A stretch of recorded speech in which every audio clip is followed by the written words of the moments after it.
Em julho de 2022, Jair Bolsonaro era o presidente do Brasil e queria muito continuar sendo. A eleição estava perto. Então ele convocou embaixadores de diferentes países e fez um discurso antecipando que não aceitaria uma derrota. Para sustentar essa intenção, ele disse que o sistema de votação do Brasil é uma completa fraude, coisa que ele nunca conseguiu provar. E eles poderiam alterar nome de candidatos, tirar voto de um, transferir para outro. Ou seja, um processo aberto a muitas maneiras de se alterar o processo de votação. Entre essa reunião e a tornozeleira eletrônica derretida, Bolsonaro aprontou muita coisa muito mais grave. Você usou alguma coisa para queimar isso aqui? Ferro quente. Ferro quente? Curiosidade. Mas foi a reunião de 2022, essa reunião xoxamente aplaudida, que deixou Jair inelegível por 8 anos. Muito obrigado, professor.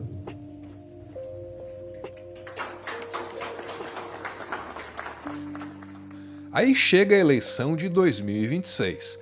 Jair, que não pode concorrer, é representado pelo filho, Flávio. E tá aí o filho, fazendo tudo igual.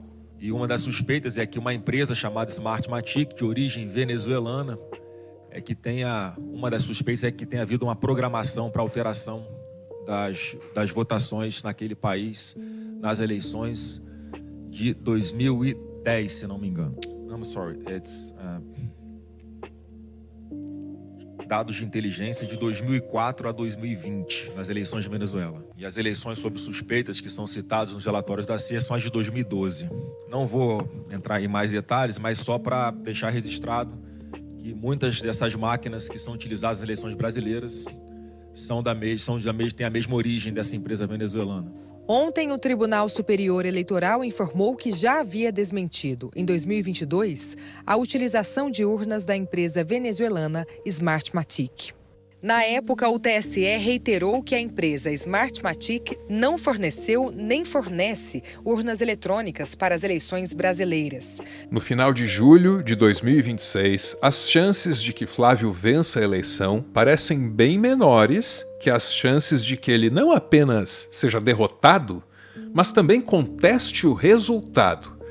A contestação de Jair resultou no 8 de janeiro, que não foi só um dia de arruaça. Foi um plano para assassinar autoridades e tomar o poder. Esse plano teria um plano detalhado de sequestro ou homicídio contra autoridades da República. Eu gostaria de contextualizar isso. Excelência, sobre esse aspecto eu já contextualizei. Não passa de um pensamento digitalizado. Um plano porcamente executado. Porque o Brasil tem mais sorte que juízo. Mas não convém ficar contando com a sorte o tempo todo. Então faz sentido perguntar que segurança esse país pode ter de que Flávio não vai imitar o pai Jair até nisso. Porque eu posso ser mais calmo, mais sorridente, mais tranquilo e moderado. Mas aqui tem sangue de Bolsonaro. É líquido e certo que Flávio vai contestar a derrota dele na eleição de 2026. Ele está dizendo isso desde já. Acontece que esse tipo de contestação, que foi normalizada no Brasil desde Aécio, em 2014, é uma coisa terrível para a democracia e perigosa também. Basta que uma potência qualquer se meta nas nossas discussões domésticas e as consequências podem ser dramáticas. Portanto, quem quiser de fora vir se meter nas eleições brasileiras, já vou avisando logo, vão apanhar muito aqui nas eleições.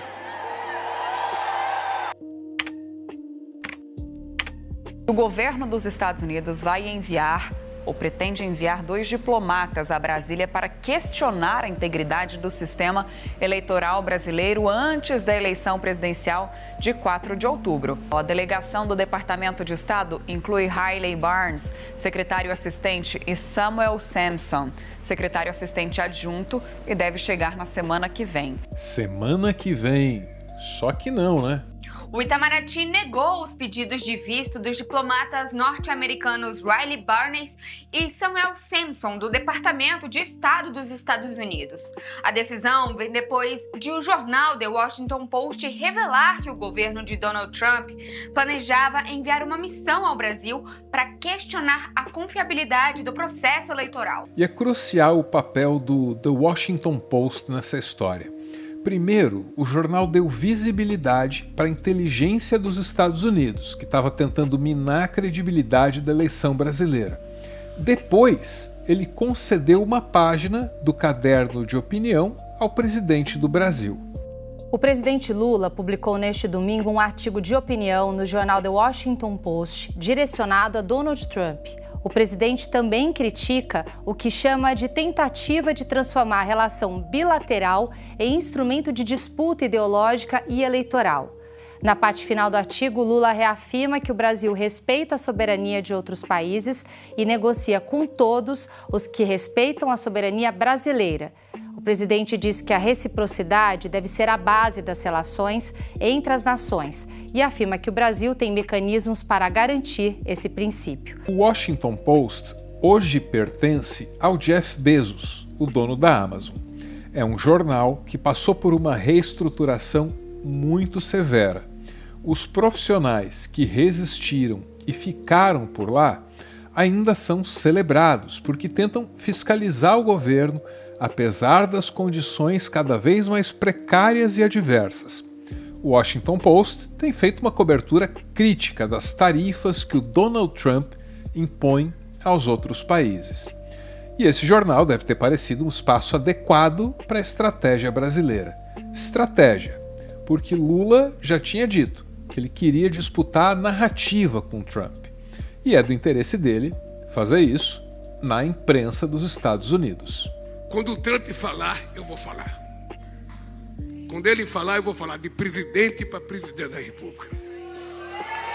Eu já falei 3 vezes ao presidente Trump que o Brasil não tem nenhum interesse de fazer guerra. O Brasil não tem nenhum interesse. Nós aqui somos da paz. Nós somos da paz. Agora, a guerra que eu quero fazer com ele é a guerra da narrativa. É a guerra da verdade. Eu quero provar ao mundo quem é que está dentro da verdade nessa guerra tarifária entre Brasil e Estados Unidos. Então ele vai ter que aprender a fazer guerra com outra arma, que é a arma da palavra. E de fato a narrativa brasileira ganhou espaço no noticiário gringo. Tá aí o The New York Times, contando que o Brasil negou visto a oficiais dos Estados Unidos que teriam a missão de semear dúvidas sobre a eleição no Brasil.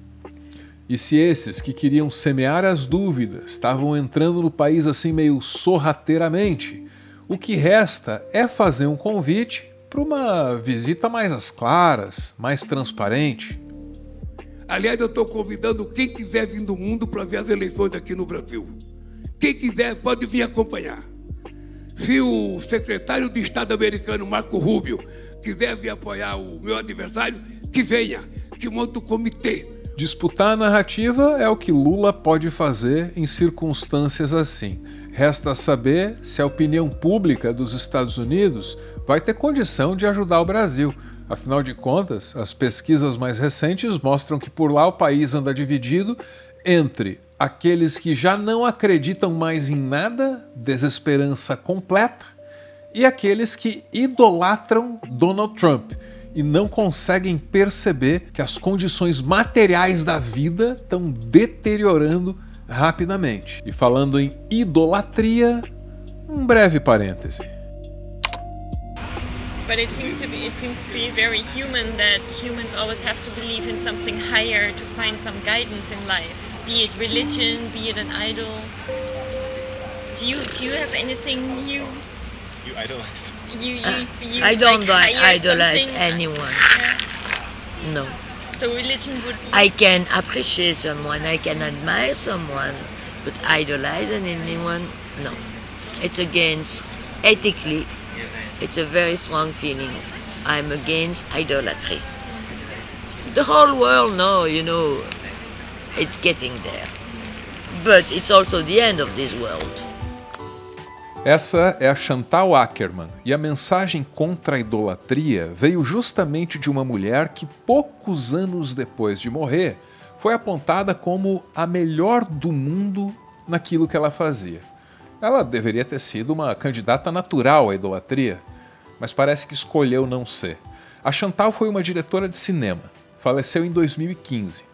Aí em 2022, um filme dela apareceu como o melhor de todos os tempos, em uma lista muito séria, publicada uma vez por década. O filme, Jeanne Dielman, tinha sido feito em 1975. Aí em 2025, 40 anos depois, ele reestreou nos cinemas brasileiros de um jeito muito caprichado. E respeitando o nosso mote anti-idolatria, eu diria que esse filme estreou no Brasil do jeitinho que Deus quis, restaurado, fiel, um trabalho zeloso da Fílmica, que segue resgatando a obra da Chantal Akerman, agora com a tecnologia Blu-ray e com a aconchegante materialidade da mídia física, nesse caprichado box. Box que, além de Jeanne Dielman, considerado agora o melhor de todos os tempos, tem muito mais conteúdo. Conteúdo e coisas maiores, né? Estou falando de cinema, de arte, e tem aquela reflexão necessária sobre tudo isso, que se expressa nessa coletânea de ensaios sobre a obra da Chantal Akerman. O box e o que quer que você encontre na loja da Fílmica tem desconto se você usar o sistema de pagamento digital mais amado, mais defendido pelo povo que o utiliza. Estou falando do Pix. 10% de desconto no Pix. Também tem desconto se você usar o meu não menos querido cupom ARVRO. Mais 10% aí, totaliza 20% em toda a loja. Outro jeito de ver a obra da Chantal Akerman é por streaming. E aí, obviamente, tudo isso está lá, dentro da curadoria da Fílmica. E você também pode usar o meu cupom para assinar. O plano mensal da Fílmica sai por R$ 19,90 e o anual sai por R$ 199,90. Só que usando o meu cupom PIXARVRO, esse valor do plano anual cai para R$ 99,90. É R$ 100 de desconto. Muito obrigado, Fílmica. E agora, de volta ao nosso tema principal. O governo dos Estados Unidos, vejam só, reagiu às declarações do presidente Luiz Inácio Lula da Silva.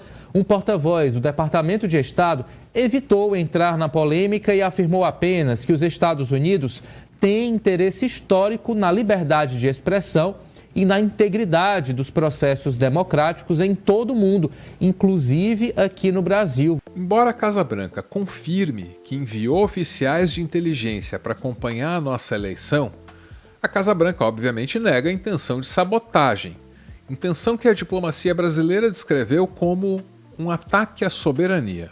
Lula, o presidente da República, tem ali um conselheiro de assuntos internacionais de longa data, são parceiros. Celso Amorim afirmou que essa suposta missão eleitoral de funcionários do governo dos Estados Unidos é um desrespeito à soberania do Brasil. É claro que observadores internacionais são uma peça fundamental em qualquer eleição. Acontece que o histórico dos Estados Unidos e as peculiaridades desse caso, nada disso aponta para boas intenções. Olha, é difícil acreditar no governo Trump, né? Já que há inúmeras publicações aqui na América Latina apontando que, por exemplo, em 2019, quando Evo Morales tentava o 4º mandato, aconteceu a mesma coisa, né? Inclusive, Trump mandou a sua filha supostamente ajudar uma ONG de mulheres indígenas, quando na verdade foi tramar um golpe, né, contra a eleição e o próprio Evo Morales. Aconteceu agora recentemente no Chile do Cash, no Peru também, que elegeu a Fujimori, com o próprio Milei, obviamente.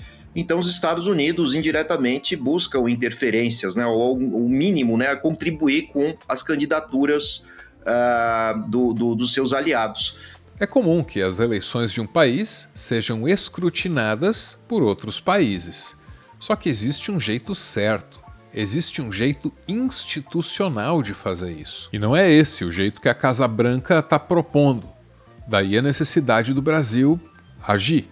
A comunidade internacional, a dita comunidade internacional, tem instrumentos para acompanhar eleições. Normalmente eles são multilaterais, o que significa que observadores eleitorais não são enviados por um país em particular, mas são enviados por consórcios de países, normalmente aglutinados em torno de organizações que têm legitimidade e legalidade para fazer isso. Quais são elas? Por exemplo, a Organização dos Estados Americanos, é uma espécie de ONU das Américas. A OEA, a Organização dos Estados Americanos, tem departamentos, tem seções que são dedicadas exclusivamente a acompanhar processos eleitorais. Organizações da sociedade civil também têm. Os Estados Unidos tem o Centro Carter, por exemplo, que é reconhecido por acompanhar eleições e emitir seus pareceres a respeito da lisura desses processos eleitorais. Fora das Américas, isso também é comum. A União Europeia manda observadores eleitorais que se pronunciam no fim do processo a respeito da lisura das eleições que acompanharam. Agora, os Estados Unidos, como país, individualmente se miscuir nesses assuntos já é um pouco agressivo.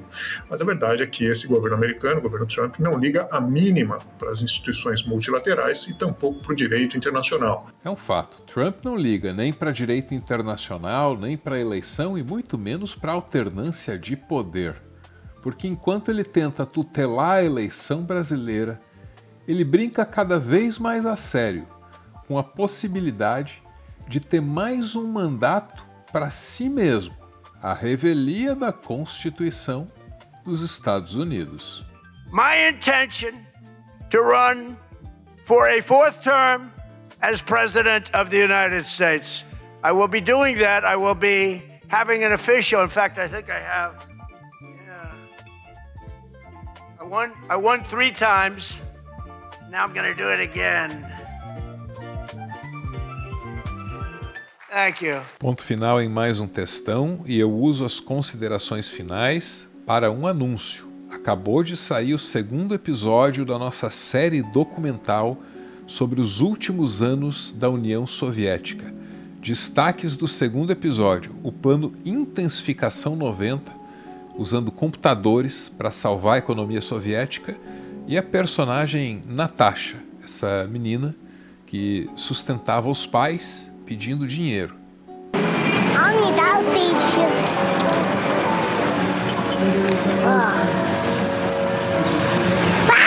A Natasha claramente tinha um carisma natural, um talento muito óbvio, mas faltava perspectiva para fazer melhor uso desse talento.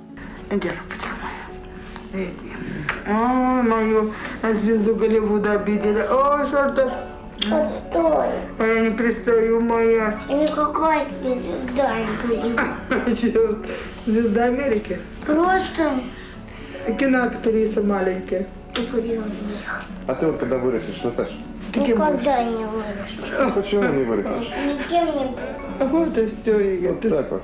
Aí as perspectivas da Rússia pós-soviética se materializam para Natasha sob a forma do McDonald's. Só que ela tem medo de ir no McDonald's, porque pode ser levada de lá pela polícia.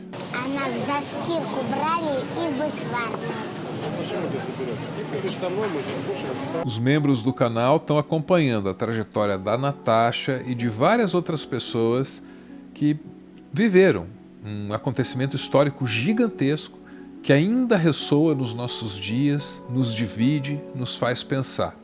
Além do conteúdo, os membros desse canal mandam áudios, participam. É o nosso PS, também chamado de finalzinho. Fica o meu convite. Cogite participar. Conto com você. Se as urnas resultarem o que as pesquisas estão indicando hoje, eu tenho como certo de que haverá questionamento de lisura das eleições dentro e fora do país, principalmente nos Estados Unidos. Poxa, o Trump está questionando as eleições dele. Há poucos dias atrás ele disse que ele só perdeu um dos pleitos de que participou porque houve fraude eleitoral patrocinada pela China. Entende? Que é o seu inimigo mítico, geopolítico, né? Então, haverá Tá? Nós teremos dificuldade de reconhecimento do resultado do pleito por esse país, Argentina, Estados Unidos, e os Estados Unidos nos dão um pouquinho mais de medo. Agora, se a margem de votos for muito grande, aí eu já não vejo que eles terão tanta força assim para insuflar uma possível intervenção, na pior das hipóteses. Na era Trump, os Estados Unidos já influenciaram com certeza em pelo menos uma eleição, a da Argentina. Na época, o governo americano condicionou o financiamento ao país latino-americano à vitória da extrema-direita. E por mais incrível que pareça, deu certo. Os eleitores argentinos remaram contra a maré, cedendo à pressão imperialista. Acho que o eleitorado brasileiro ainda não está bastante curtido na desgraça para vender seu voto em troca de esmola do FMI, até porque a gente não precisa. Só o fato de que eles estão tratando as nossas eleições com muito mais seriedade do que qualquer outra já é um sinal de que aqui o buraco é muito mais embaixo. Nossas urnas são seguras e não dá para tomar o caminho da sabotagem clássica. Para interferir no nosso pleito, é preciso de uma dose generosa de propaganda, um rio de dólares e um fantoche bem preparado. Porque a outra opção é tocar o foda-se e estacionar um porta-aviões aqui no Atlântico Sul. Eu acho que a gente está vivendo, além de um período muito delicado da nossa história, muito perigoso para a nossa história, nesse momento a gente está vivendo também um momento de incerteza. Porque o meu sonho de consumo era o Flávio desidratar até a eleição, ele perder e ficar quietinho. Mas ainda há a possibilidade dele desidratar tanto e ir preso antes, de ainda terem que arrumar um outro candidato. E mesmo que tudo dê muito ruim para a extrema-direita e eles percam, a gente ainda tem que se preocupar com o que o governo americano pode fazer com o não reconhecimento das nossas eleições, porque na empáfia deles e no poderio que eles têm, eles podem fazer isso, e também com as sanções ou coisas piores que eles podem fazer. Lula ganhar é a nossa melhor chance, mas ainda assim vai ser muito difícil. Estamos nessa eleição entre a catástrofe e o muito difícil. Muito obrigado por ficar comigo até o final, o finalzinho e esse que é o finalzinho. Um beijo e, como sempre, valeu!